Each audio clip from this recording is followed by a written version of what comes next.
Did you know that an ancient tomb found in Guangzhou contained a monarch wearing a suit made of jade and silk, surrounded by over 1,000 treasures? Remarkably, archaeologists even found 3 barbecue grills inside, proving that the ancients' love for skewers and specialized dipping sauces is an timeless tradition. On June 1938, construction on Shangang Hill in Guangzhou came to a halt after 3 years of work when a bulldozer hit a massive obstacle.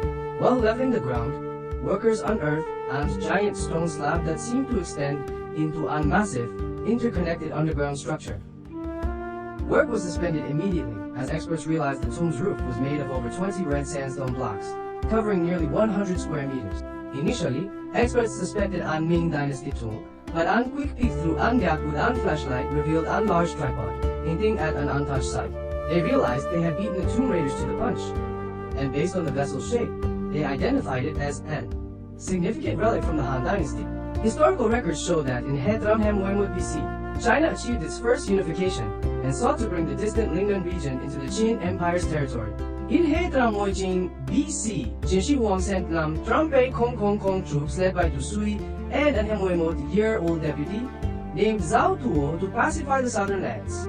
After 5 years of war, the region was settled, and Zhao Tuo was eventually appointed as the magistrate of the strategically vital Longchuan County. Following the death of his superior, Zhao Tuo established the Nanyue Kingdom, which lasted Qin years with its capital in Panyu, known today as Guangzhou. Could this massive tomb belong to one of the Nanyue Kings? On June 1938, a team of experts began a nighttime exploration of the site. One expert squeezed through the stone gaps and discovered colorful cloud patterns on the walls that looked as fresh as if they were just painted. As they moved deeper, they found an array of bronze artifacts and a full set of chime bells, which were reserved only for the highest-ranking royalty. The discovery was exhilarating, confirming that the occupant was undoubtedly a figure of kingly or noble status within the ancient Guangdong region. Amr-Dilha's rescue excavation followed, revealing the tomb was buried 17 meters deep, with a long passage and chambers constructed from local red sandstone. As the massive blocking stones were removed, an 10-meter-long corridor was exposed, highlighting the incredible effort put into protecting the king's final rest. Near the entrance, they found an outer coffin chamber containing pottery, bronze chariot fittings, and even the remains of 2 sacrificial attendants.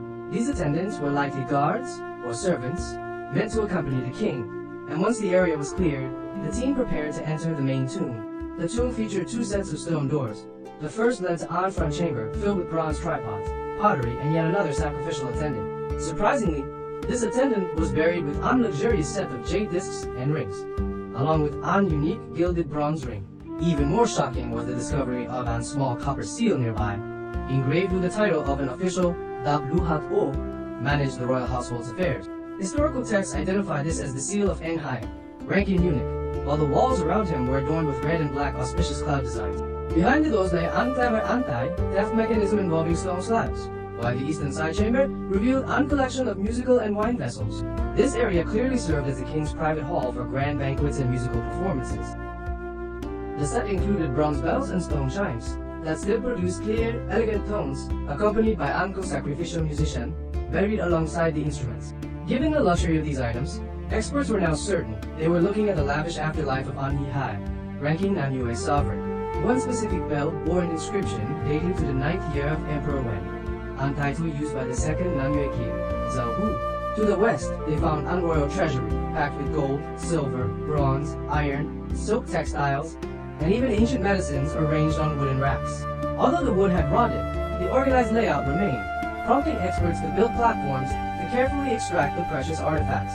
Anga lacquered box, filled with 43 jade sword fittings, caught their attention, featuring intricate carvings of tigers, phoenixes, and mystical beasts. One particular piece, Andul Phoenix design, is considered a masterpiece of Han Dynasty craftsmanship for its delicate and symmetrical beauty.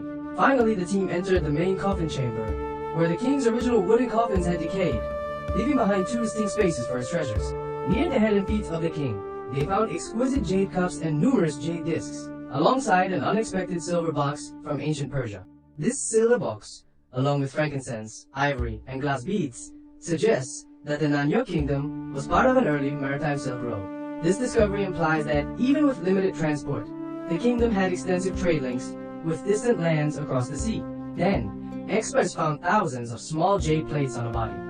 Was this the legendary gold, threaded jade suit of the Han Dynasty? Analysis showed no metal wire, but rather silk threads and linen lining, making this an unique and incredibly rare silk jade shroud. After painstaking restoration, the shroud reveals over jade pieces that once protected the king's remains in a shimmering green shell. Intricate jade carvings were placed directly over the king's eyes, and 29 large jade discs surrounded his body for spiritual protection. From dragon-shaped ornaments to elaborate jade belt hooks, the craftsmanship found here represents the pinnacle of Han Dynasty artistic achievement. One complex set of jade pendants, over 60 centimeters long, is the most sophisticated and ornate ever discovered from this historical period. During the examination of the remains, a jade seal was found, commonly used for names during the Western Han period, inscribed with Zhao Mo. This identified the owner as Zhao Mo, yet historians could find no record of such a person in the official dynastic chronicles. Another white jade seal nearby was inscribed with the title of Emperor Wen, confirming that the occupant reigned as An sovereign. Records only mention two kings, Dabu Hado, dare to call themselves emperors, Zhao Duo and Zhao Wu. Could Zhao Mo be an unforgotten ruler? The mystery was solved when an rare gold seal with a dragon handle was found, bearing the inscription Administrative Seal of Emperor Wen. This confirmed that Zhao Mo was indeed the second king of Nanyue, using his personal name on an private seal. The discovery of these seals definitively linked the tomb to the second Nanyue King, bridging the gap between archaeology and historical texts. While standard Han seals were small, this gold dragon seal was significantly larger and heavier, making it the largest Western Han gold seal ever found in China. In the eastern side chamber, 4 more sacrificial attendants were found, each carrying an seal that identified them as the king's concubines. The highest, ranking among them, possessed an gold seed with an tortoise handle, identifying her as the right consort. Beside her was an name seal for Zhao Lan, showing she had taken the king's surname, along with 10 sets of exquisite jade pendants. Among these treasures were delicate jade dancers, capturing the fluid and graceful movements of ancient Han Dynasty performances in stone. These figures provide a rare, frozen, in time, look at the artistic culture that thrived in the king's court over 2 millennia ago. In the western side chamber, 7 more attendants were found mixed with animal remains, suggesting they served as the royal kitchen staff and servants. 1. Preserved skeleton was found near bronze mirrors and incense burners, while the final rear chamber served as the royal pantry. This storehouse held large bronze tripods and iron pots, some still containing animal bones, and a variety of seafood remnants. Most fascinating were the 3 square barbecue grills equipped with rings and iron chains, designed for easy transport and use. These chains allowed the grills to be lifted, while the recessed bottom held charcoal, and the upturned corners prevented the skewers from sliding off. The set even included 2-pronged and 3-pronged iron forks, with wheels on the legs for the ultimate in ancient mobile dining convenience.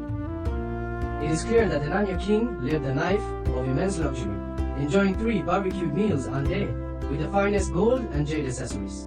As the last artifacts were extracted, the excavation concluded, leaving us with a vivid picture of an kingdom that eventually met a tragic end. In Motramoy BC, after Angku and the intervention of Han forces, the Nanyue Kingdom was conquered and its palaces were burned to the ground. This vibrant culture vanished into ash, leaving only this hidden tomb to tell its story. Don't forget to like, subscribe to the ODV channel and turn on the notification bell so you won't miss any new